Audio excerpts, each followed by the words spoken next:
இலங்கை செய்திகளுடன் நான் ரோஷன். விரிவான செய்திகளுக்கு முன் தலைப்புச் செய்திகள். தனியார் இறக்குமதியாளர்களால் இலங்கைக்கு இறக்குமதி செய்யப்பட்ட அரிசியின் முதலாவது தொகை சந்தைக்கு விநியோகம். சாதாரண பிரச்சினைகள் கூட அரசாங்கத்திற்கு பாரிய சிக்கலை ஏற்படுத்துகின்றன என்று முன்னாள் பாராளுமன்ற உறுப்பினர் சரித ஹேரத் தெரிவிப்பு. மைத்திரிபால சிறிசேன உள்ளிட்ட தரப்புக்கு எதிராக தாக்கல் செய்த வழக்கை தள்ளுபடி செய்யுமாறு முன்வைக்கப்பட்ட கோரிக்கையை நிராகரித்த நீர்கொழும்பு மாவட்ட நீதிமன்றம். ஊடகவியலாளர்களுக்கு ஏற்பட்ட அநீதி குறித்து விசாரணை செய்ய விசேட ஆணைக்குழுவை நியமிக்க வேண்டும் என கோரிக்கை விடுத்து அனுரவுக்கும் அமைச்சர். தொடர்வது விரிவான செய்திகள். தனியார் இறக்குமதியாளர்களால் இலங்கைக்கு இறக்குமதி செய்யப்பட்ட அரிசியின் முதலாவது தொகை சுங்கத்திலிருந்து விடுவிக்கப்பட்டுள்ளதன்படி குறித்த அரிசி சந்தைக்கு விநியோகிக்கப்பட்டுள்ளது. அதன்படி இந்தியாவிலிருந்து இறக்குமதி செய்யப்பட்ட 75,000 கிலோ சம்பா மற்றும் வெள்ளை பச்சரிசி நேற்று சுங்கத்திலிருந்து விடுவிக்கப்பட்டதாக தெரிவிக்கப்படுகிறது. மேலும் இன்றும் நாளையும் கூடுதலான அரிசி தொகை நாட்டை வந்தடைய உள்ளதாக அத்தியாவசிய பொருட்கள் இறக்குமதியாளர் சங்கம் தெரிவித்துள்ளது. இதேவேளை சதோச நிறுவனத்தின் தலைவர் கலாநிதி சுமித பரேரா இறக்குமதி செய்யப்பட்ட அரிசி சந்தைக்கு வருவதன் மூலம் நாட்டில் நிலவும் அரிசி தட்டுப்பாடு தீர்க்கப்படும் என்று குறிப்பிட்டுள்ளார். தனியார் தொலைக்காட்சி நிகழ்ச்சி ஒன்றில் கலந்து கொண்டு கருத்து தெரிவிக்கும் போது சமித பெரேரா மேற்கண்டவாறு தெரிவித்தார். இந்த நிகழ்ச்சியில் கலந்து கொண்ட தொழிலதிபர் சந்திரலால் குணசேகர கூறுகையில் தற்போது கடைகளுக்கு அரிசி விநியோகிப்பது பாரிய பிரச்சனையாக மாறியுள்ளதாக தெரிவித்திருந்தமையும் குறிப்பிடத்தக்கது. தேர்தலில் வெற்றி பெறுவதற்காக தேசிய மக்கள் சக்தியால் உருவாக்கப்பட்ட கடதாசி மாளிகை உள்ளிட்ட சாதாரண பிரச்சினைகள் கூட அரசாங்கத்திற்கு பாரிய சிக்கல்களை ஏற்படுத்துகின்றன என்று முன்னாள் பாராளுமன்ற உறுப்பினர் சரித ஹேரத் தெரிவித்தார். கொழும்பில் உள்ள எதிர்க்கட்சித் தலைவர் அலுவலகத்தில் நடைபெற்ற ஊடகவியலாளர் மாநாட்டில் இதனை தெரிவித்த அவர், உருவாக்கப்பட்ட கட்டுக்கதைகளை நிஜமாக்குவதற்கு தற்போது அவர்கள் பாடுபட்டுக் கொண்டிருப்பதாக கூறினார். அவர் மேலும் தெரிவிக்கையில், தேசிய மக்கள் சக்தி தேர்தலுக்காக உருவாக்கப்பட்ட கட்டுக்கதைகளை தற்போது உண்மையாக நடைமுறைப்படுத்துவதற்காக பாடுபட்டுக் கொண்டிருக்கின்றனர். இதற்கு முன்னரும் பல சந்தர்ப்பங்களில் அரிசி பிரச்சினை ஏற்பட்டிருந்தாலும் இம்முறை இந்த பிரச்சினை உக்கிரமடைந்தது. ஜனாதிபதி அனுர்குமார் திசாநாயக்கவால் 2 அல்லது 3 சந்தர்ப்பங்களில் அரிசி ஆலை உரிமையாளர்களோடு நேரடியாக கலந்துரையாட வேண்டிய நிலைமையையும் ஏற்படுத்தியது. வனவிலங்குகளால் விவசாயத்திற்கு பாதிப்புகள் ஏற்படுகின்றதனால் விவசாயிகள் எதிர்கொண்டுள்ள பாதிப்புகளை முகாமைத்துவம் செய்ய வேண்டியதும் அவசியமாகும். வனவிலங்குகளின் இனப்பெருக்கத்தை கட்டுப்படுத்தக்கூடிய நடைமுறைகளை பின்பற்ற முடியுமா அல்லது வேறு ஏதேனும் நீண்டகால நடவடிக்கைகளை முன்னெடுக்க முடியுமா என்பது தொடர்பில் அரசாங்கம் துறைசார் நிபுணர்களோடு கலந்தாலோசிக்க வேண்டும் என்றும் கூறியிருந்தார்.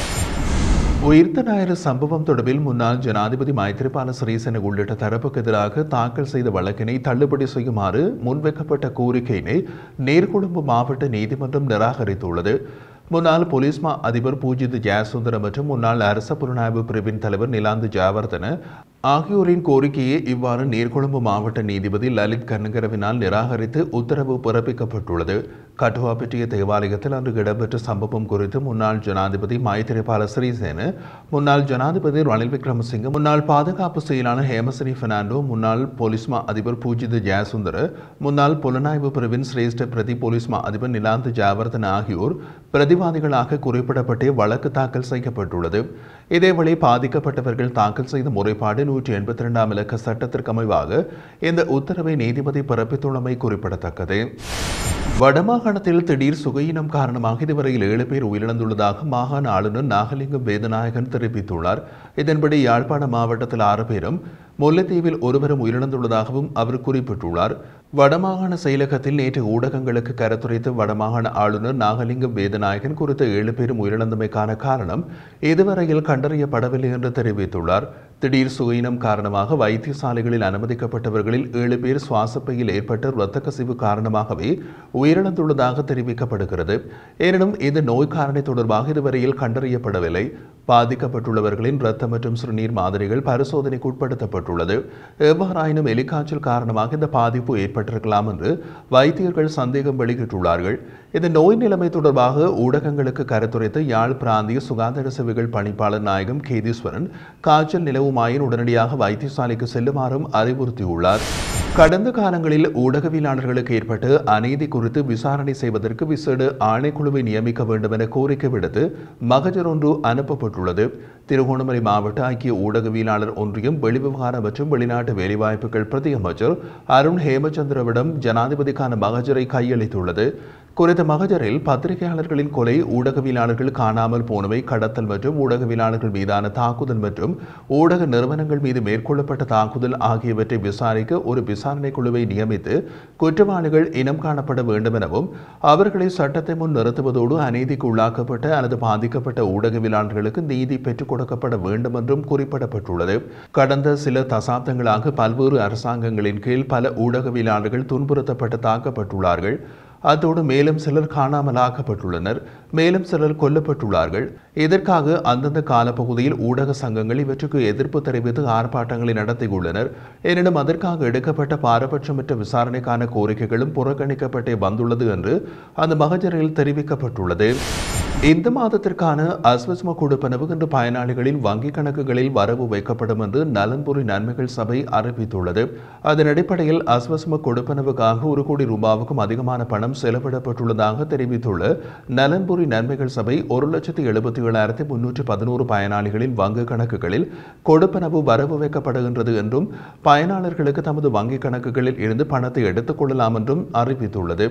அத்துடன் பாதிக்கப்படக்கூடிய நபர்களுக்கான அஸ்வஸ்ம கொடுப்பனவை 2 கட்டங்களாக நீடிப்பதற்கு அமைச்சரவை அங்கீகாரம் வழங்கியுள்ளதாக அமைச்சர் நலிந்த ஜாதிச தெரிவித்துள்ளதன்படி எதிர்வரும் டிசம்பர் மாதம் 31ஆம் தேதி முடிவடையவிருந்த 4 லட்சம் பாதிக்கப்படக்கூடிய நபர்களுக்கான நலன்புரி நன்மைகள் மேலும் 1 வருடத்திற்கு நீட்டிக்கப்பட்டுள்ளது.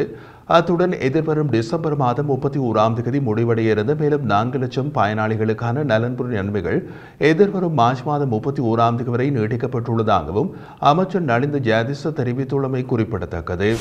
கடந்த காலங்களுடன் ஒப்பிடும்போது உணவுப் பொருட்களின் விலைகள் சுமார் 20% அதிகரித்துள்ளதாக நுகர்வோர் உரிமைகள் பாதுகாப்பு அமைப்பின் தலைவர் ரஞ்சித் விதானகே தெரிவித்துள்ளார். அதற்காக தீர்வை அரசாங்கம் இதுவரையில் வழங்க தவறியுள்ளதாகவும் அவர் சுட்டிக்காட்டினார். சமகால அரசாங்கம் ஆட்சிக்கு வந்த பின்னர் கடந்த அரசாங்கங்களின் பெரும் திருடர்கள் பிடிபடுவார்கள் என்று மக்கள் எதிர்பார்த்திருந்தனர். ஆனால் இதுவரை பெரும் திருடர்கள் குறித்து எந்த தகவலும் கிடைக்கவில்லை என்றும் கூறினார். அரிசி மாஃபியாவை ஜனாதிபதி தனது பேச்சின் மூலம் செயற்பாடுகளாலும் நிரூபிக்க வேண்டும். இது தொடர்பாக இந்த நாட்டு மக்கள் உன்னிப்பாக அவதானம் செலுத்தி வருவதாகவும் நுகர்வோர் உரிமைகள் பாதுகாப்பு அமைப்பின் தலைவர் மேலும் தெரிவித்துள்ளார். இலங்கைக்கான இந்திய உயர்ஸ்தானிகர் சந்தோஷா மற்றும் வலுசக்தி அமைச்சரின் பொறியியலாளர் குமார ஜெயக்கொடி ஆகியோருக்கு இடையிலான சந்திப்பு ஒன்று வலுசக்தி அமைச்சில் இடம்பெற்றுள்ளது. அரசாங்கத்தின் வலுசக்தி தொடர்பான வேலை திட்டத்திற்கு தொடர்ந்து ஆதரவு வழங்குவதாக இந்திய உயர்ஸ்தானிகர் இதன்போது தெரிவித்துள்ளதுடன் புதிய அரசாங்கத்தின் கொள்கைகளின்படி இலங்கைக்கும் இந்தியாவுக்குமான உறவு மேலும் பலப்படுத்தப்படும். மத வழிபாட்டு தலங்களை அடிப்படையாக கொண்டு இந்த சூரிய படல வேலை திட்டமும் தொடரும் என்றும் இந்திய உயர்ஸ்தானிகர் சந்தோஷ்யா தெரிவித்துள்ளார்.